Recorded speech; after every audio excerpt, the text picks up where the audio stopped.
Thank you, Aparna. Welcome, everyone. We're so glad you've joined us for this meditation session today.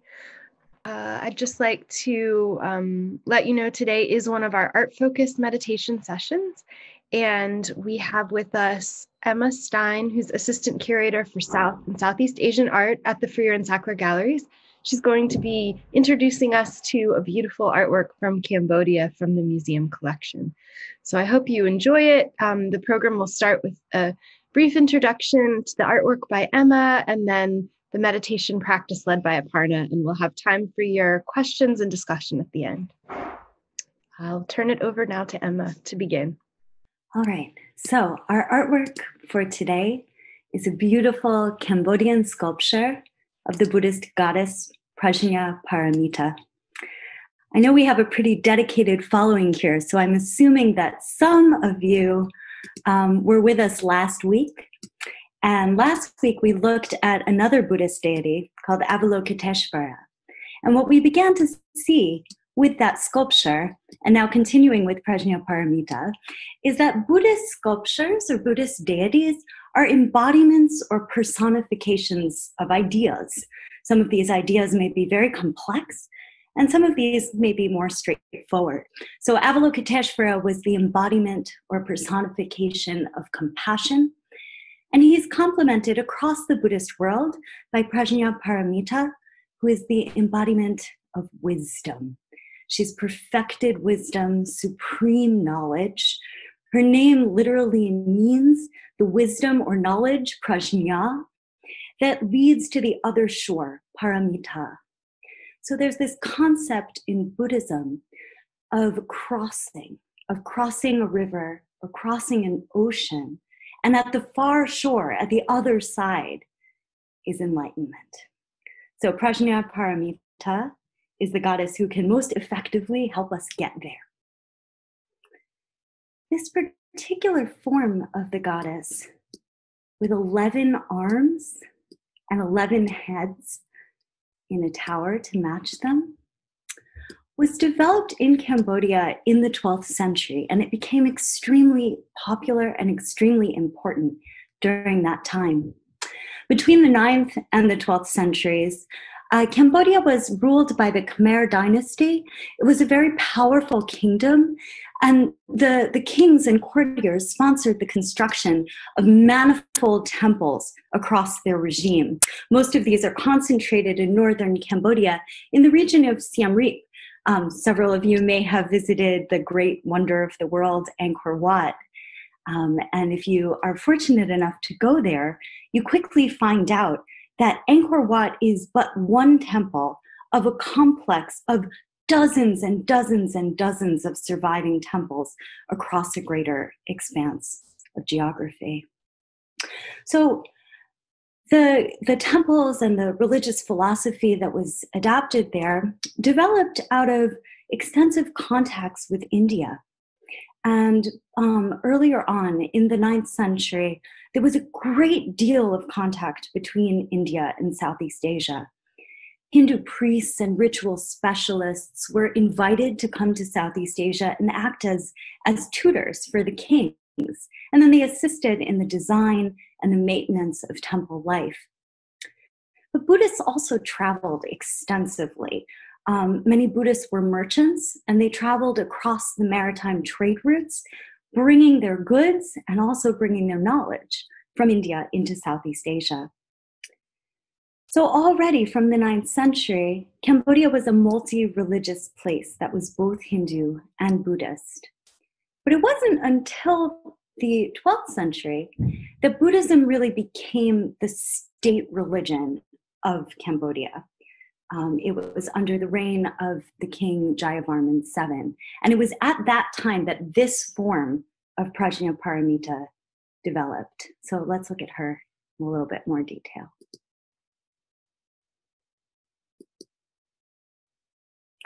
She's standing perfectly straight, equipoise, columnar in her shape. She seems very rooted, grounded. This is absolutely typical of Khmer art writ large from the 9th through the 13th century. You have these forms, these bodies of gods that are almost like a pillar joining this earthly world to the cosmos up above. She's wearing a long sampot or sarong that is wrapped around her legs, and it falls in these pleats down, just vertical pleats, which helps emphasize that sense of connection, that sense of groundedness. And then it's stylized with these 3 folds of a sash down in the front. And these kind of striated marks all the way down are meant to show the patterning on the textile. And she's wearing a belt with these little dangly kind of festoons coming off of it. This would have been reminiscent of real gold jewelry that would have adorned the sculpture and also would have adorned the kings and queens throughout the empire. Her skirt is then folded over and it falls in this kind of elegant pattern around her waist. And she's holding in her 2 hands a lotus bud and a manuscript. This rectangular form is a book. And what is the book? It's probably the Prajnaparamita Sutra, which is the sutra, the text, the book of perfected wisdom. So Prajnaparamita, as the goddess who represents perfect wisdom, is also actually a personification of a book.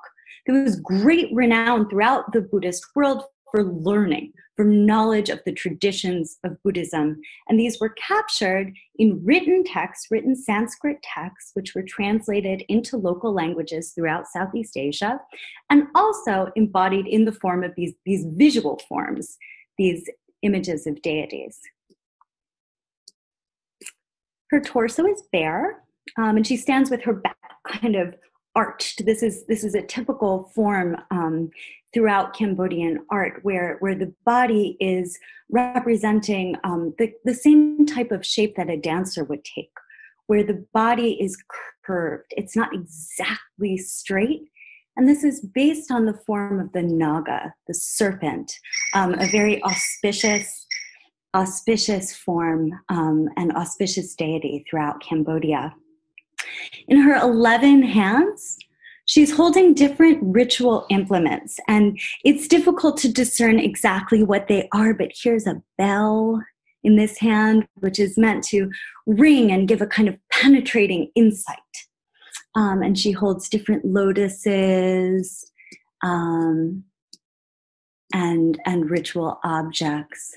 These are meant to assist in the pathway to enlightenment. The lotus in particular is a very important symbol throughout the Buddhist world.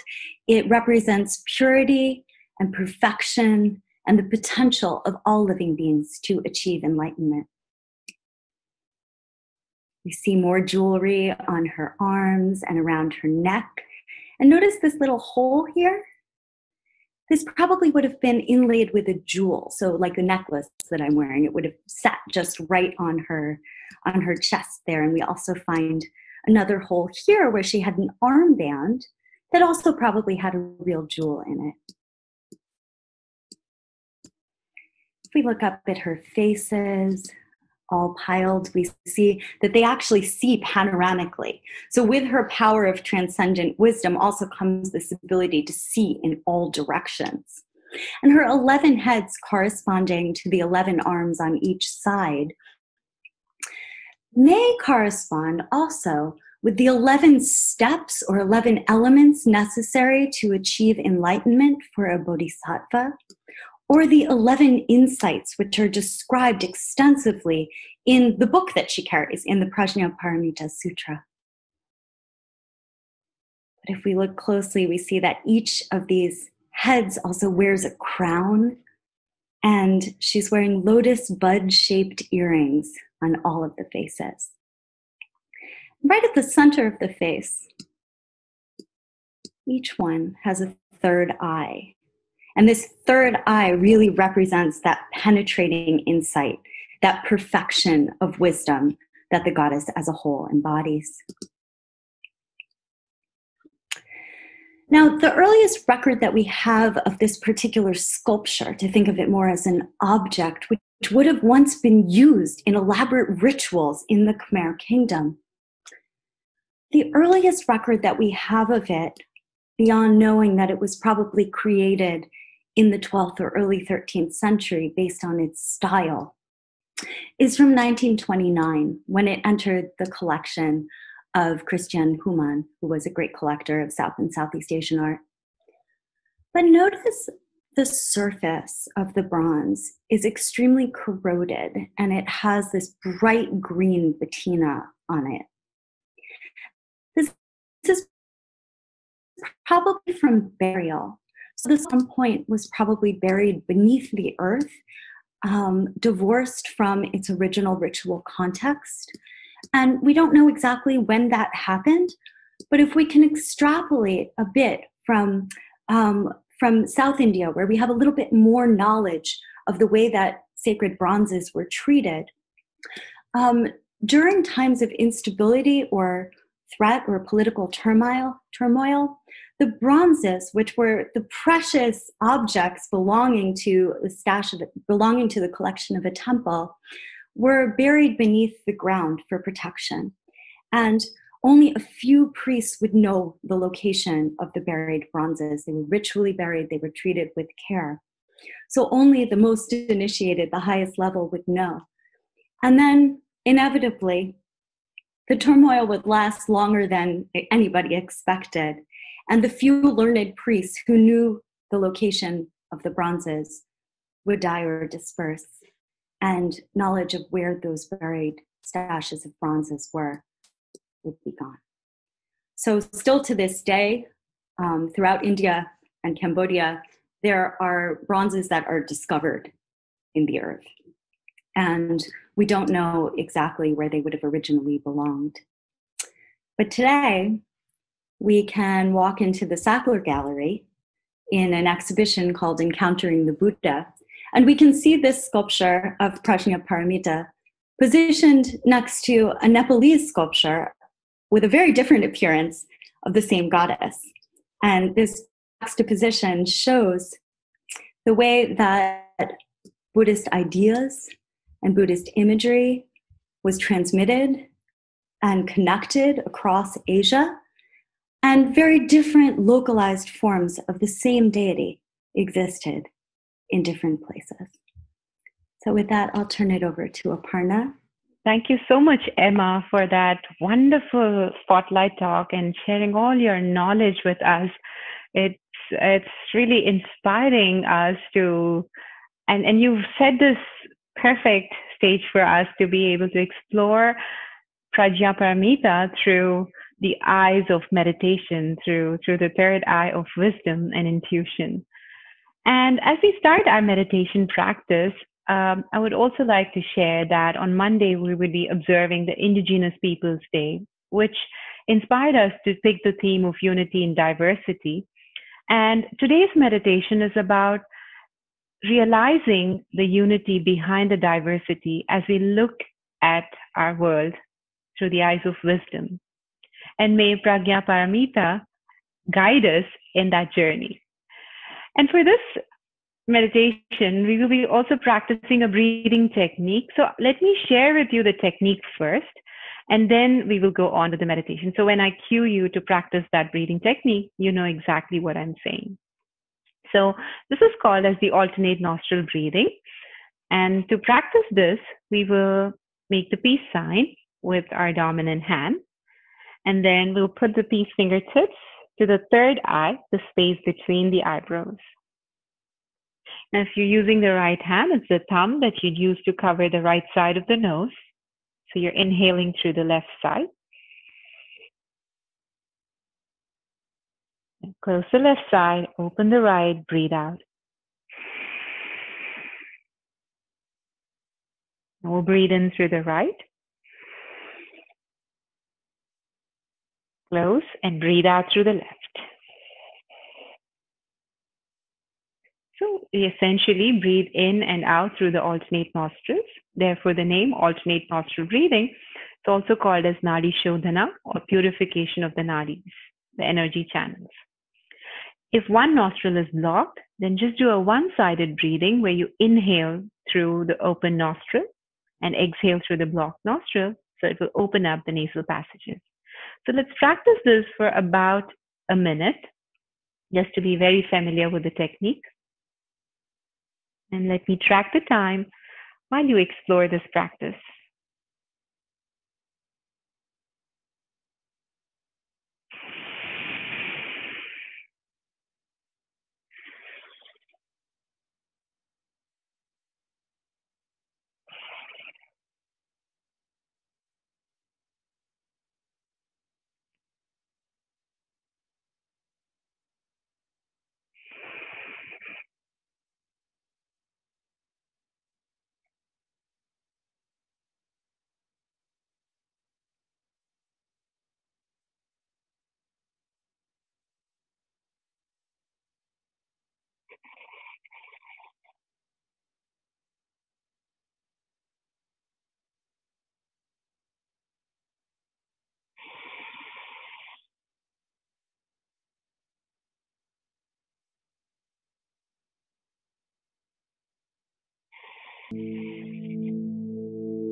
You feel you are more familiar with your breathing practice. And when this practice has attuned us to the flow of breath into the body, you may relax the hand gesture, the Nasagra Mudra, resting the palms on. But continue your awareness of the breath. Notice the path of the breath as it enters the body through the nostrils, into the chest. Maybe you're able to experience it in the belly. Then as the breath leaves the body, out from the belly, the chest, and the nostrils.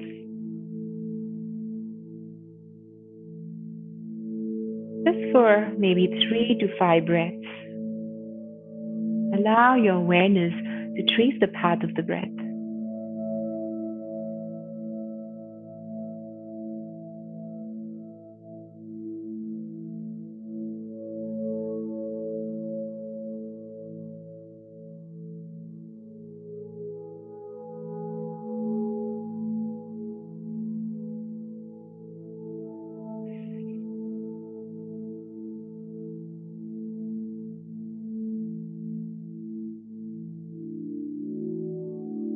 Try to lower your gaze or feel free to close the eyes so we can attune our attention to the breath as it unfolds in the chest. Just for the next 3 breaths, explore the breath unfolding in the chest and the heart space.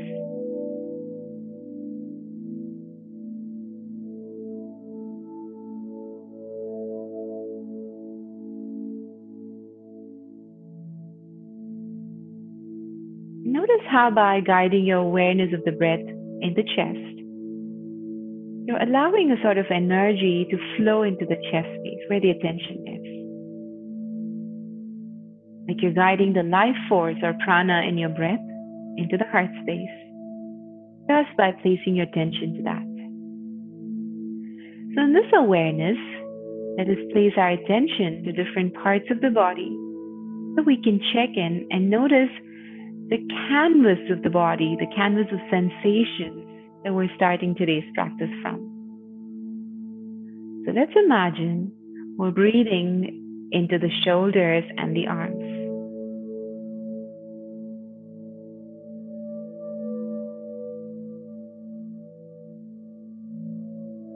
As you breathe in, the arms are subtly expanding like a balloon in which air is being blown. As we breathe out, the arms and the shoulders relax. Breathing in a soft expansion as the life force and our attention flows into the arms and the shoulders.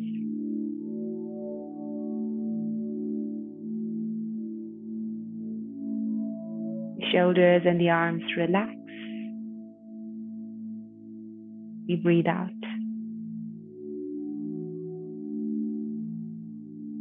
Now notice what are the sensations along the shoulders and the arms.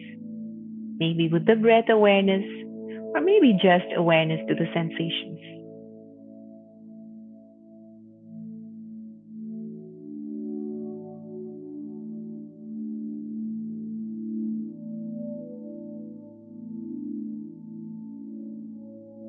Now let's mirror this process, modeling it in the back, in the upper back, the lower back, the spine.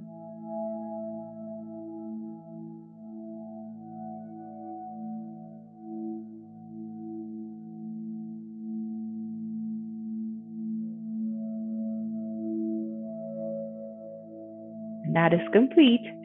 Now we'll model this process in the legs, the thighs, knees, shins and calves, the ankles and the feet.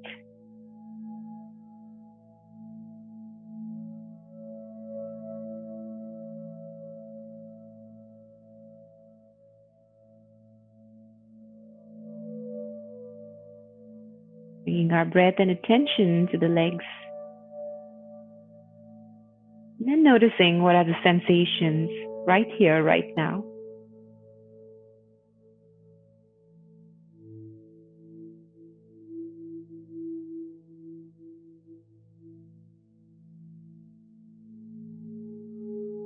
And when that is complete, gently drawing the attention and the breath up from the throat towards the face. Like we're breathing into all the features of the face, the jawline, the lips, cheeks, the nose, ears, the eyes, the forehead, the back of the head, the crown.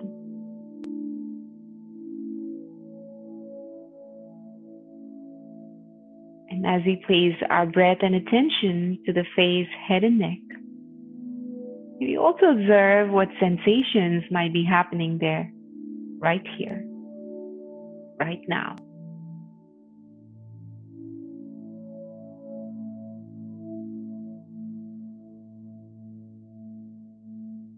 And then slowly, without any rush, allow your awareness and breath to be experienced in the entire body. May we embody ourselves fully through the body, through the breath, and the attention of our mind.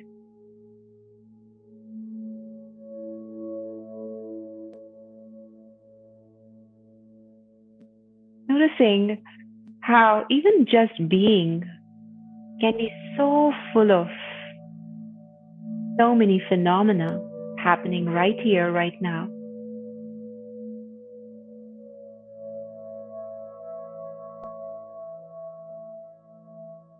Body responding to the inner environment, and that inner environment interacting with the external environment, the meditative space that we're cultivating inside the room that we might be practicing from, but also across space, across time, as we come together in this meditation.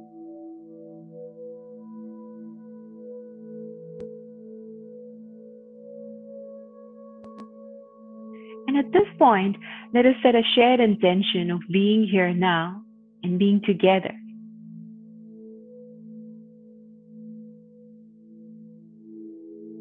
Notice how, as we share that intention, it's like all of us are like one super being whose energies are beginning to converge onto the same intention of being here now and together.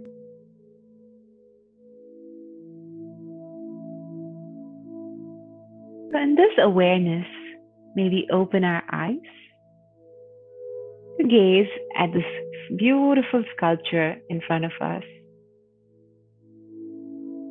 And even though physically we are in our individual spaces, we could invite ourselves in our imagination to be standing in front of this sculpture of Prajnaparamita, perfection of wisdom. The abstraction of that concept of wisdom assuming a form, a superhuman form with these 11 heads, 11 pairs of arms.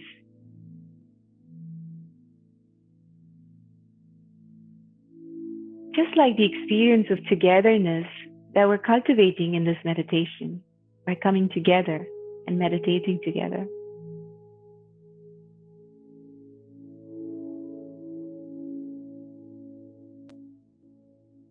And just notice, what is it that your eyes are immediately drawn to? What is it that is drawing your attention to itself? As we take a look at the wholeness of this sculpture.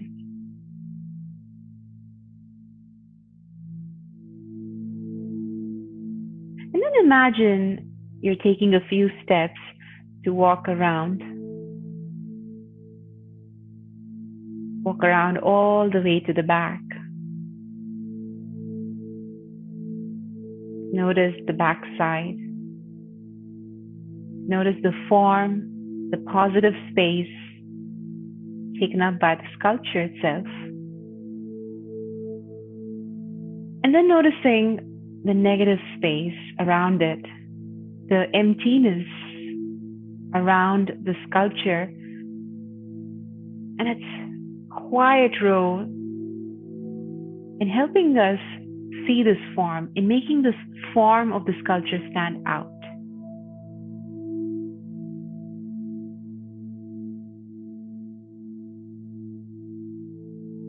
And imagine you're taking more steps. So it's almost as if you've completed almost a circle around the sculpture. Take a look at it from the side. Again, noticing the form, noticing the diversity of forms that we are able to perceive as we take different perspectives to look at the same sculpture.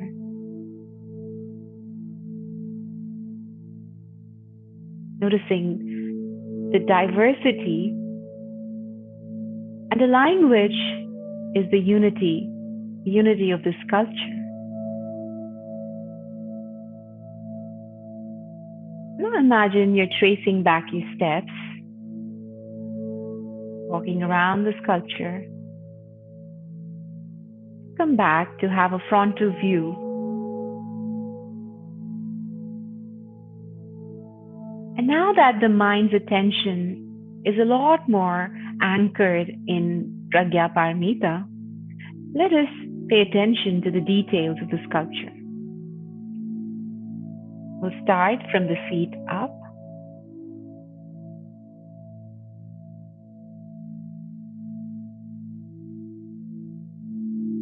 Taking the time to gently let our attention and our gaze rise up from the tips of the toes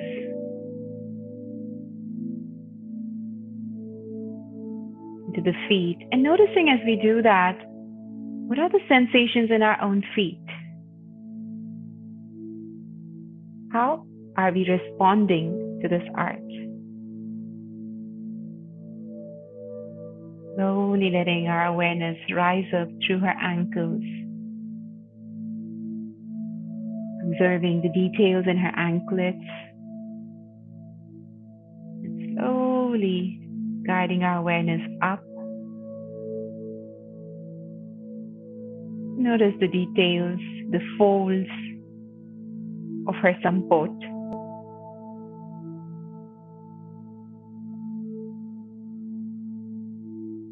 it's wrapping around her body, and the layers of fabric in the front, all held in place by the jewelry.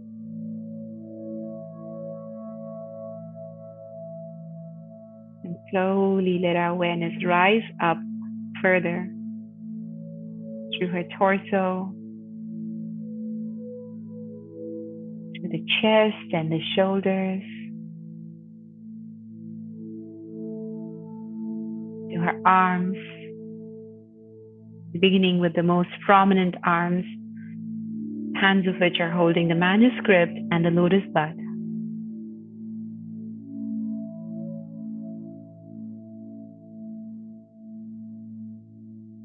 Like she's inspiring us symbolically, like the lotus bud rising from muddy waters, to use knowledge, the right place and right time, to rise from the chaos of day-to-day life.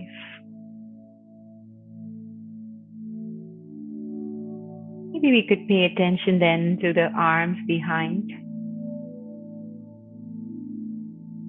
noticing the different ritual implements and seeing how our mind might be responding to that. Maybe it's reminding us of something we might have seen.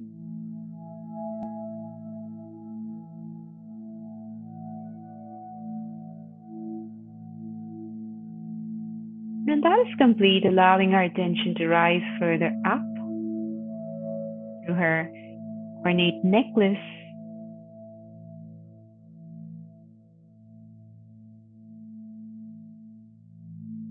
the beautiful lotus bud earrings,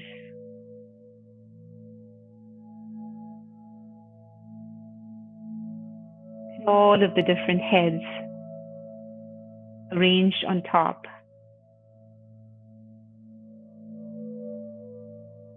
As we pay attention, notice if you've begun to hold your breath and take a deep breath in through the nose,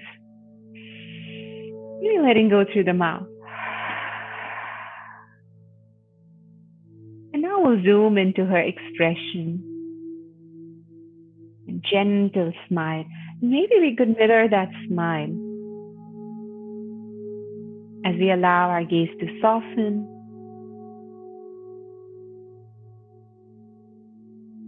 And noticing that shade, that third eye between her eyebrows. And maybe we could bring our attention to our own third eye by adopting the Nasagra Mudra, or putting the peace fingertips between the eyebrows. And at this point, if you wish to, you may continue to gaze at the screen, or you could close your eyes to bring awareness to your own third eye. And then we'll begin to practice the alternate nostril breath.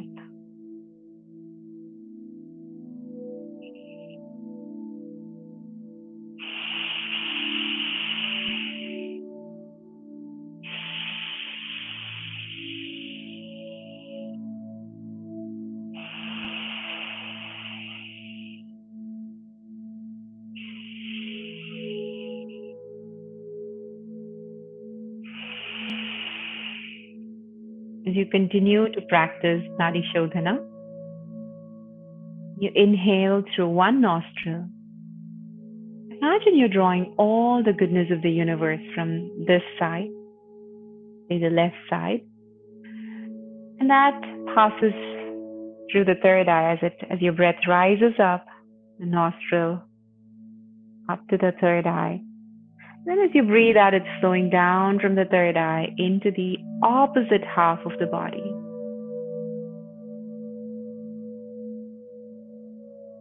And as you breathe in, you're drawing this energy from this side, all the goodness of the universe from this side, up to the third eye.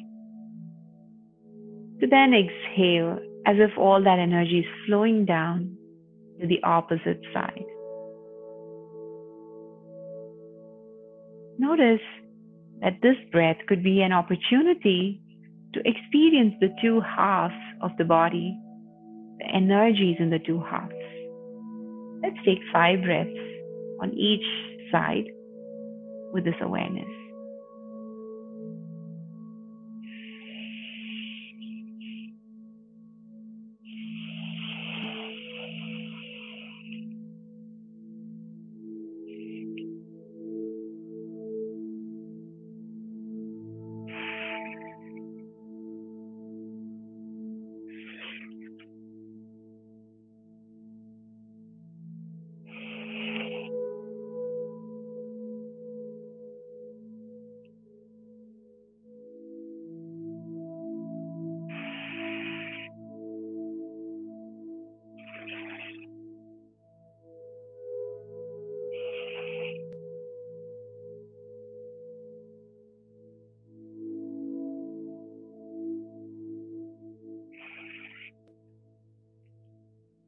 Whenever the mind is attuned to the concept of the two halves, to the concept of the polarities and the opposites, you may let go of the hand gesture or simply continue to place the peace fingertips to the third eye.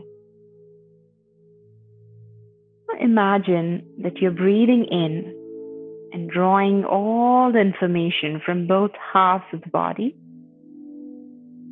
So you're absorbing information of dualities of life symbolically in this process. And bringing it all to this point of unity here in the third eye. So we can find that intuitive wisdom reminds us that all of these dualities and the diversity they create is just different aspects of the same unity.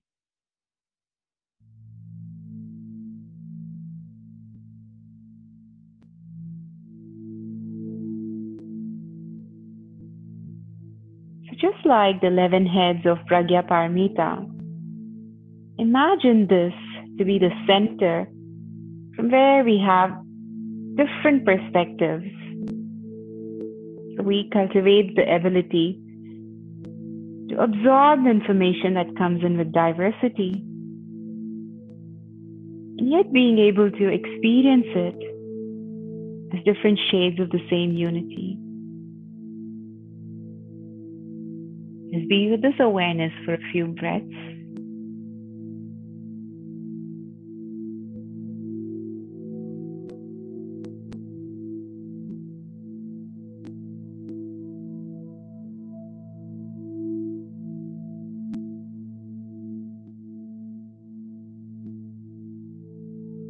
May this wisdom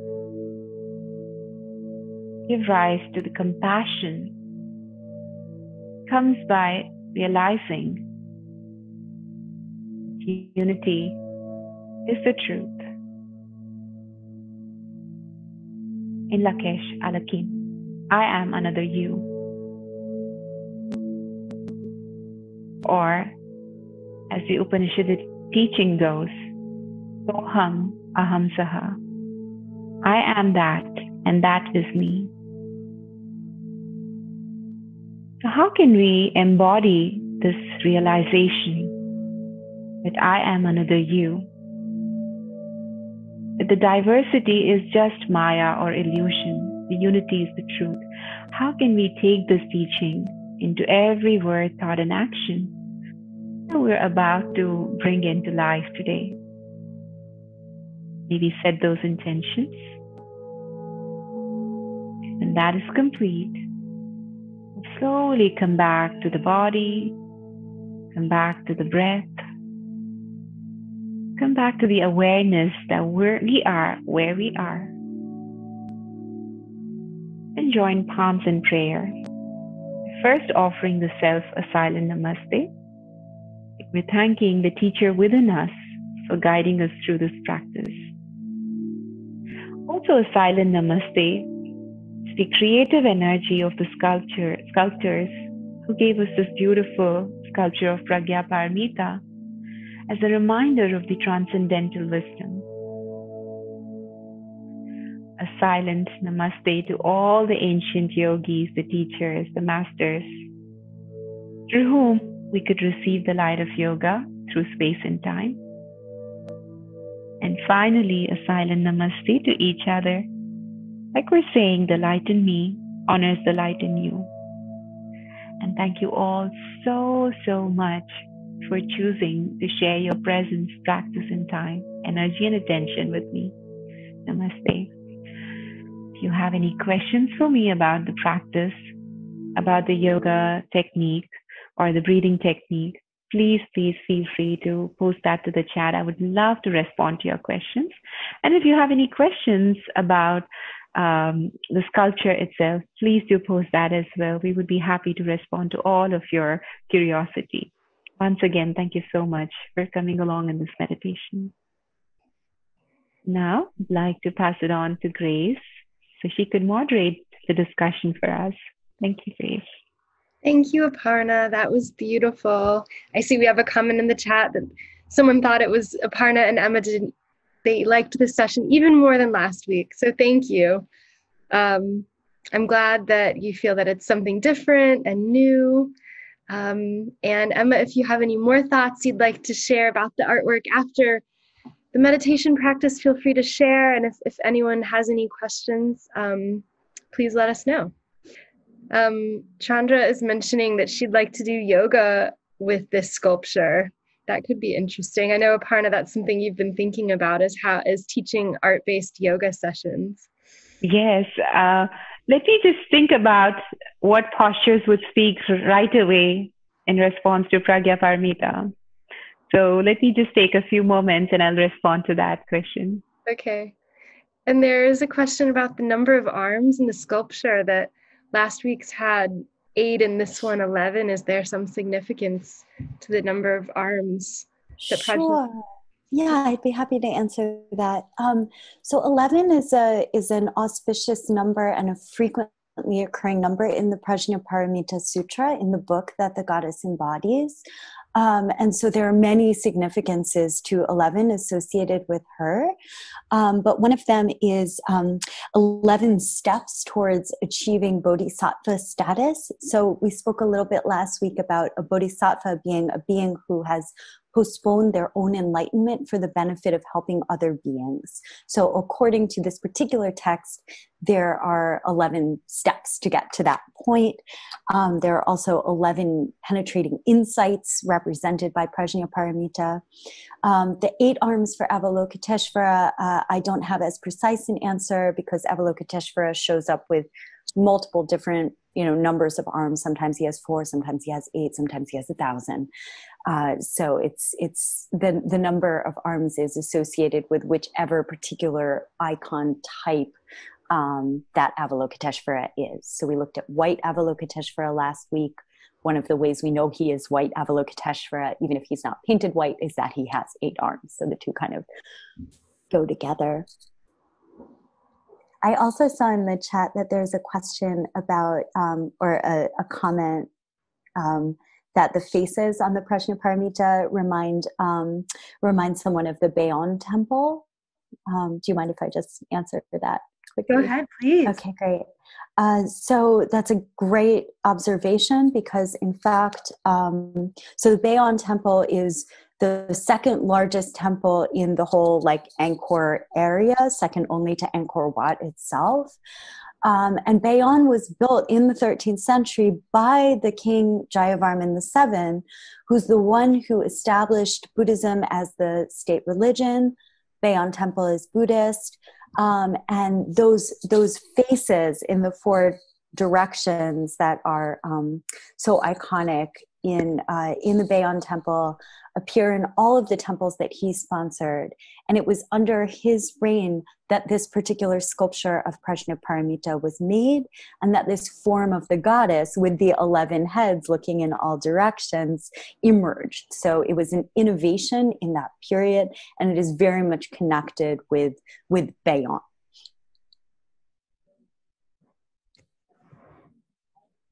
And Grace, is it okay if I answer the question about the yoga posture? Sure, please. When we look at Prajnaparamita, she is standing in the most foundational pose of yoga, which is Tadasana or mountain pose. The firmness but the ease with which that firmness comes is it's so like Tadasana. And when we turn the Tadasana, by like 90 degrees, it becomes Shavasana. So even Shavasana is a great pose. Like it's often overlooked, but in my opinion, I think it's a peak pose in a yoga practice in itself, because Shavasana, as it translates to corpse pose, it signifies death. So what is the death we're talking about? It's the death of the ego that is wrapped in illusion, and that limits us from seeing the wisdom which is transcendental. So when we do Shavasana standing, that is mountain pose. So if you would like to practice that, just perfect your Tadasana or your Shavasana, and you should be able to feel that. And maybe do your Tadasana with your arms out to the side and see how it feels. How does it feel to open your heart space in that posture of calmness and steadiness? You might be able to experience the posture of Prajnaparamita then. Thank you, Aparna. We have a question from Rebecca, just asking if, Emma, if you could talk any more about the importance of the third eye. Or Aparna, either of you who wants to speak to that. Aparna, go ahead. Go first. What I know about third eye is that it's the eye of intuition. So it is that eye which does not it tries to think outside of the box. It doesn't like go into the autopilot mode. So it allows us to see the possibilities beyond what the logical mind would tell us. So it opens up our imagination, and this is where it is believed that people who have these supernatural powers, the third eye is what is very powerful in them. It's very active in them. So they're able to see beyond space and time. And yeah, that's my 2 cents on that. That's a beautiful answer. Absolutely. Yeah, it's penetrating insight. It's supreme wisdom. It can see beyond what the 2 eyes can see. It's perfect. Wonderful. Thank you both so much for being here. There is one more comment about that the sculpture is smaller than Susan would have thought. It looks very kind of, I guess, you can imagine whatever scale you want when you're looking at a digital image.